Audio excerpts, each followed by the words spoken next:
Ô Ju, é o Diga. seguinte, você é formada em estatística Isso. numa faculdade fudida, meu. Inteligente pra cacete. Aí foi lá, trabalhou com crédito e tal, e migrou pro mercado. E tem um detalhe interessante. Crédito é mercado, pô. Perfeito, perfeito. Mas mercado, eu tô falando analisando ativos, foi pro Sim. time de análise, de Aham. pesquisa. E tem um dado interessante que na época que você chegou na XP, não existia área de análise quant.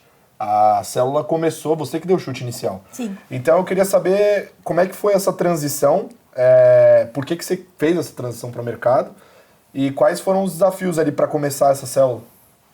Boa. Na verdade, quando eu vim trabalhar na XP, eu estava procurando uma coisa nova, porque antes eu estava trabalhando numa startup, isso foi final de 2020, então, com pandemia e tudo mais, né? Tudo que tinha ali na startup começou a mudar muito. Mas difícil. Tava osso, resumindo. Porra! Eu tinha feito já algumas entrevistas, falado com algumas pessoas, mas não tinha achado ainda nada que eu tinha gostado super. E aí eu tenho uma amiga que trabalha no BOFA, ela era analista quant no BOFA, hoje em dia ela é estrategista lá. E ela me indicou para essa vaga na XP e falou, estão precisando de alguém que entenda de modelagem de dados na área de research da XP. Eu falei, tá bom, não sei o que vou lá conversar.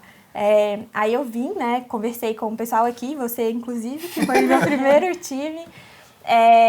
Tomou um susto, né? Pô, é isso que a gente encontra. É pra aí que eu tô indo, esse buraco. Tava melhor na pandemia lá na startup, pô. Não, mas eu acho que quando o Colas falou comigo, eu já tava aprovada, mas só pra ver se ele não era... Ou seja, Colas, você entendeu que seu voto não contava. Era nulo.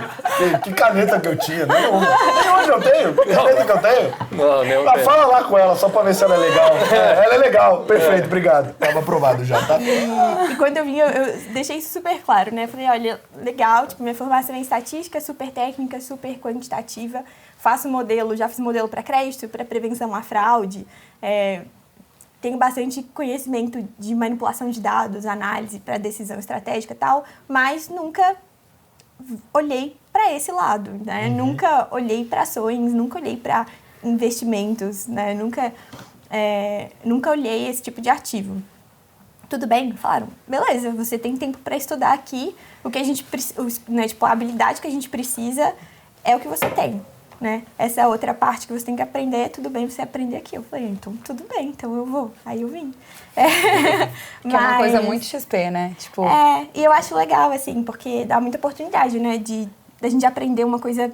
Eu aprendi uma coisa completamente diferente do que eu via, né, no dia a dia. Quando me perguntaram, tipo, o que você sabe? Eu falei, cara, eu sei o básico. Tipo assim, eu sei investir pra mim, mas mesmo assim é bem básico, assim. Eu sei o que é CDB, LCA.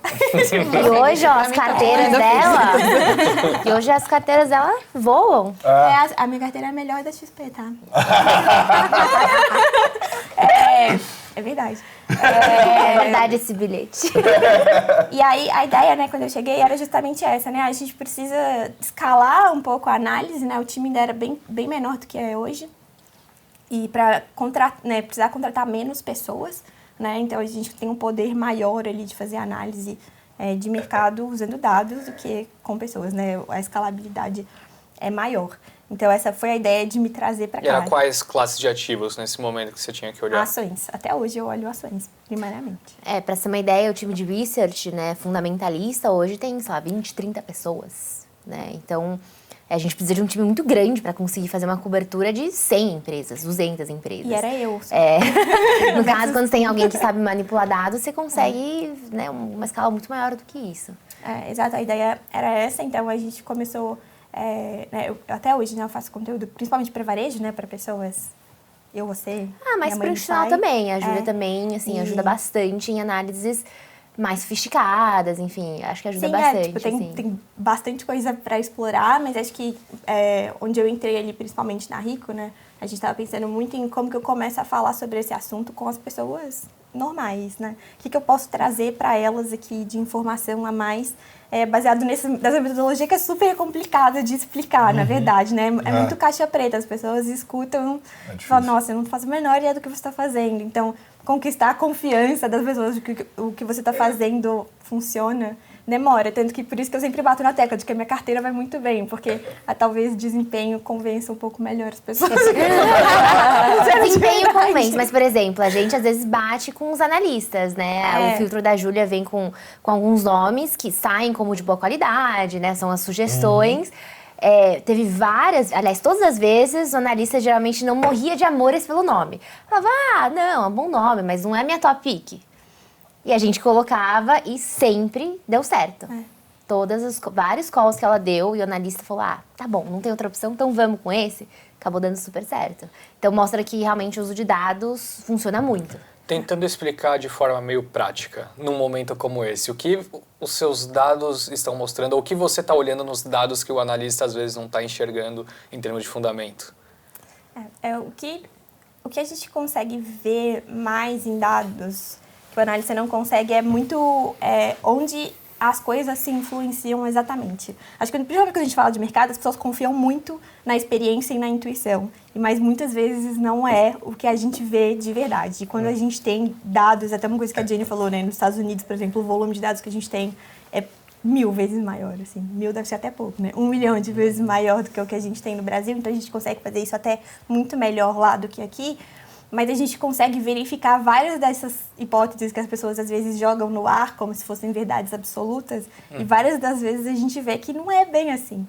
Né? Então a gente consegue quebrar vários mitos, explorar várias oportunidades que a gente não estaria vendo porque a gente estava com uma ideia já pré-formada na cabeça. Muitas vezes sobre o mercado ou uma dinâmica de mercado específica. Acho que a vantagem que eu acho mais legal assim, é essa de eliminar a viés. Que é também o que a Jenny trouxe aí, de que, cara, eu vou trazer um nome fora da caixa para você.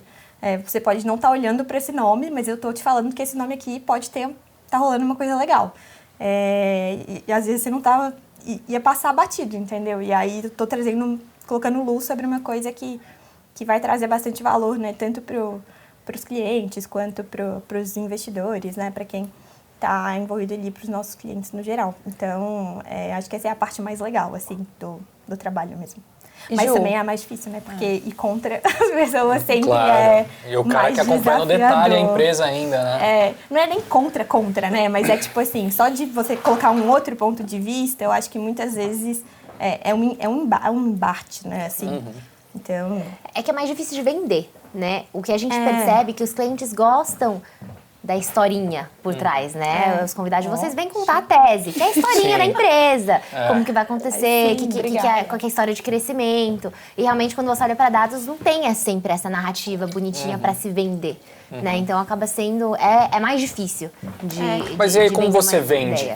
Num sentido como esse, tipo, você tem uma confiança plena do seu chefe, no caso, sei lá, o Ferreira, que bate na mesa e fala assim, apesar de não ser uma história bonita, tem um desenvolvimento por trás, eu confio no que é feito, ou você tem que criar algum tipo de argumento em cima do que você fez para que seja uma história talvez interessante para o cara que não está acostumado a escutar o que você faz? Duas coisas principais, assim. Primeiro, é embasamento teórico, acadêmico. Tipo, todas as coisas que a gente faz são coisas estudadas em academia, né? Existem papers, existem teses estudando essas relações, os modelos que a gente faz a fundo. Então, são coisas que funcionam no papel. Lógico que, às vezes, dependendo do mercado, a gente aplica. Tipo, o Brasil, o Bovespa tem menos de 90 ações, né? Fica mais difícil de replicar tudo que a gente vê por aí. Mas isso já traz uma credibilidade bastante grande, né? Uma coisa que em estatística, pelo menos, a gente dá um valor gigantesco. E outra é que, por ser uma forma sistemática de olhar para ações, a gente consegue simular o passado, né? Então, como seria o desempenho da minha estratégia no passado, né? Usando esses mesmos critérios que eu estou usando hoje, o que eu teria feito no passado e teria dado certo? Se eu teria dado certo no passado, eu fico muito mais confiante para falar que vai dar certo. É um belo de um backtest, não é assim que se fala em inglês? Exato. Então a gente está utilizando o termo, né? Backtest é um nome muito chato, né? O pessoal não gosta dessa palavra. Nessa daqui... O melhor é quando dá uma portuguesada, sabe? Backtestar. Backtestar. Nós backtestamos. Quando começa a meter essa... Mas o pessoal adora um outperformar. É um clássico. E a Júlia... Você não estava naquele programa do ano passado, Eu ia falar da isso. Copa Se do não Mundo. puxar, você ia falar. Então. Não é só a carteira que vai bem. Ela acertou o qual da Copa, moleque. Acertou o qual da Copa. Sendo que a gente não podia nem falar. A gente Exato. teve que falar nas entrelinhas. Pegava meio mal, né? Na época, falar que o modelo tinha dado que a Argentina ia ser campeã. Zoado, óbvio. Quem acreditou em mim se deu bem. Porque... Quem acreditou, você teve que ler nas entrelinhas ali, Mas né? o difícil foi que quase ninguém acreditou em mim. A galera não queria acreditar. Isso Mexe muito com o emocional do pessoal, né? Total. Você falar. Mas a gente acertou quem ia ganhar a Copa e a gente acertou qual seria o jogo da final da Copa, né? Eu e o Thales, né? Que é a outra metade do meu time. A gente acertou que seria Argentina e França e que a Argentina ganharia a Copa. E na época todo mundo bastante cético, porque vários outros bancos fizeram também modelos de Copa e todo mundo dava Brasil. Viesado, Aulas cria. será que era viesado? Os caras chutaram os dados na planilha pra cacete. E banco que nem era brasileiro, sabe? Tipo, banco de fora. E aí a gente fez, aí o Thales falou, pô, tá dando Argentina. Eu falei, pô, certeza? Aí, sim, fiz de novo. Falei, beleza. Faz aí de novo. Se a gente publicar isso, a gente tiver errado, vai dar uma merda. Dá aquela dedada no modelo, vê se é isso mesmo. Coloca 5%. O Ferreira de tava margem. preocupado. Vão tacar pedra em mim no Twitter. Não, e foi assim, aí a gente fez o modelo, tinha o resultado, Thales saiu de férias, eu escrevi o relatório. Aí eu escrevi o relatório lá, comecei, pra você ver que eu O título do relatório era Fodeu. Não, pô, eu coloquei uma Los hermanos venceram. citação do Galeano no começo do relatório, pra você ver como eu sou culta, tá? Está A Júlia é muito culta. Tá louco. Que não existem ateus quando o assunto é futebol. Perfeito. E aí eu escrevi o relatório e tal, e o relatório foi e voltou várias vezes. Ah, coloca assim, coloca assado, mostra desse jeito, mostra do outro e tal. Fiz milhões de versões do relatório até o relatório sair de fato. Quando o relatório saiu, eu já tava de férias. Voltou, eu já tinha saído. Que eu lembro que eu tava viajando, tava em Recife quando o relatório saiu. Mas a gente acertou. E na época foi uma coisa que muita gente não acreditou. Quem acreditou se deu super bem. Cara, e o legal é que esse episódio que a gente fez tinha o Mauro Betting junto na mesa, né? O cara, porra, um dos maiores jornalistas Entende muito. de esporte. Muito. E a Júlia ia falando o que ela fez, como ela aplicou a metodologia e tal. E ele olhava meio que, tipo, Eu vi. impressionado. Ele falava, caramba. Tem alguém que estuda de verdade. E ele pensando em termos futebolísticos, que tudo que ela falava em termos de conta fazia sentido, né? Na técnica É isso. quantitativa. Foi interessante, eu achei Ele muito teve legal. um gostinho do que eu senti durante alguns anos. Me senti burro todo dia. Não, a Júlia e o Olha Thales, isso. eles estão sempre estudando artigo acadêmico pra Não, é embasar a sinistro. tese. Então, Hoje eu mandei um negócio que eu vi no LinkedIn pro Thales, falando de algoritmos quânticos, alguma coisa, né? De quantum computing, assim. Eu falei pra ele, você sabe o que é isso? Porque eu não sei o que é. Eu chego em casa e vou dar uma pesquisada. Porque pelo menos pra saber o que é, eu gosto de saber. Porra. Mas no fim, eu não entendo super de futebol, né? O Thales me ajudou pra caramba. Eu fiquei andando lá na área perguntando pra todo mundo, o Mas que isso você é olha irado. quando você vê Tipo futebol? assim, não entende de futebol, acertou o qual da Copa. Não entendia de mercado, tem a melhor carteira. É. Dados. Dados. Não, a gente agora é eu entendo burro. de mercado. Poxa, você não fala. Não entendi. Não Coloquei no entendi. passado. Agora você pode. Dima Simons. É. Meu amigo. Dima Simon. Não é pra qualquer um.